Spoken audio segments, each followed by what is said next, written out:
day skies and night skies, great man-made birds go winging over our heads, over lakes and rivers and mountains, faster than the wind. They hum along with little effort.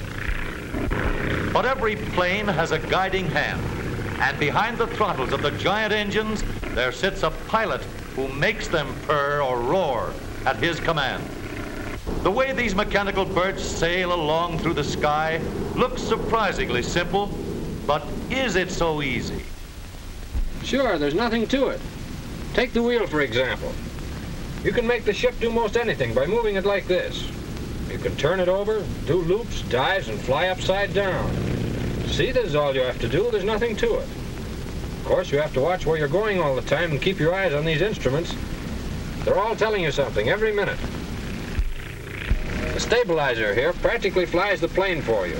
You set it and forget about it, except when taking off or landing, or changing altitude up or down, or when the weight shifts from a passenger moving around, or when the gas tanks get lighter. Oh, is that all? It's easy, is it? Well, not many of us would want to take off with no more instruction than that.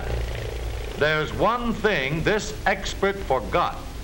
That is, he knows how, and in what he knows is his safety.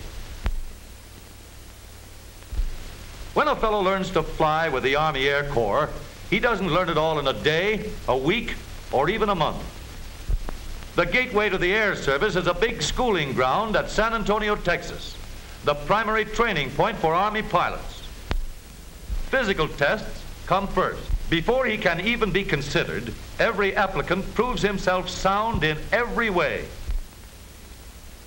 If the student reacts properly with 20 seconds of this, he is ready for the next step. Watch his eyes.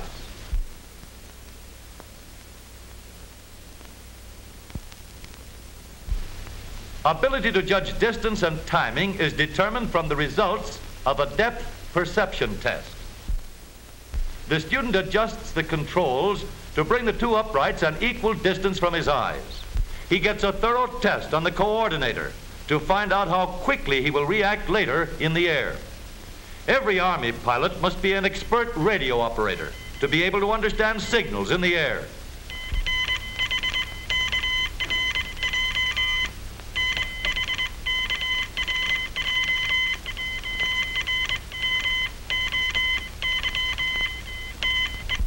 The greatest factor in safety is knowledge of what you're depending on. Before the aerial novice ever leaves the ground, he knows all the whys and hows of his engine. A trained ear helps a lot in knowing the condition of the engine in the air, and that makes for safety too. In the classroom, the student learns why an airplane can fly. The lines on this chart represent the flow of wind. The number of lines represent the amount of air. Less air on the upper surfaces than on the lower causes the plane to be lifted upward. A small-scale model helps teach the theory of flight. The link trainer explains how the controls are operated and what effect their movements have upon a plane in the air. In the link trainer, preliminary instruction in instrument flying is given. The student practices straight and level flying, normal turns, climbing and gliding turns, stalls and spins, and flying a course on the radio beam.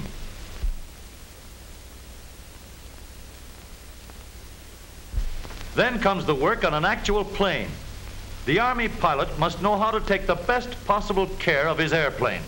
The greatest care means the greatest safety later in the air. One of the most important parts of the student's training is learning how the plane operates and how it responds to the controls. The flyer must understand every part of an airplane's assembly from the propeller to the rudder. After many hours of preliminary training, the student gets his first chance to fly. On first flights, the plane is always equipped with dual controls, and an instructor goes along to guide him. At the end of 8 to 11 hours of flying with dual controls, the instructor can determine when the young bird is capable of making a flight alone. Now, he's ready for the thrill of a lifetime, his first solo flight.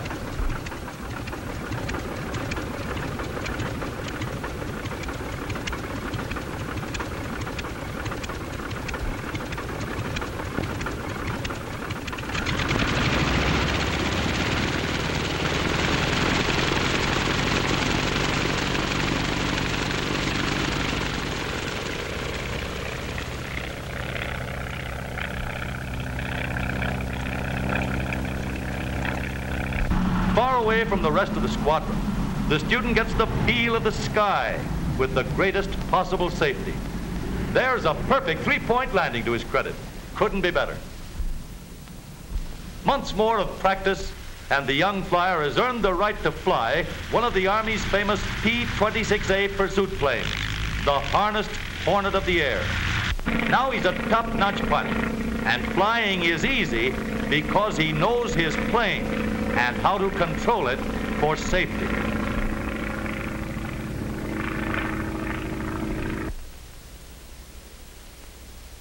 It's easy to drive an automobile, too.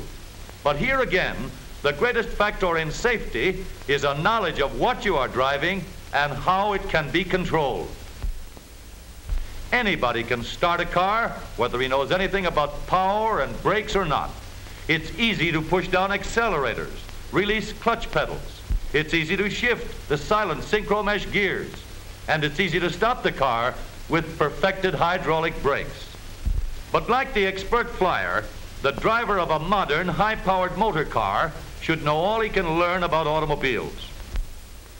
The beginner should have an understanding of his automobile before he ever attempts to drive in traffic. Every driver should know the traffic rules so well that he will automatically obey them and drive safely all the time. Every car has its instruction book. The driver should study it and learn all he can about how his car works and how to take care of it. He should have several hours of instruction at the controls. And finally, the first solo, out where there's plenty of room for him to practice. Of course, every driver cannot be expected to know quite as much about his car as every pilot knows about his plane. But there are millions of safe drivers on our highways today. The safe driver knows his brakes, and he knows how to use them to stop without skidding. The safe driver knows his transmission and how to start on slippery roads without spinning the wheels. The safe driver knows the braking power of his engine and how to save his brakes on hills. Driving safely is easy when you know how.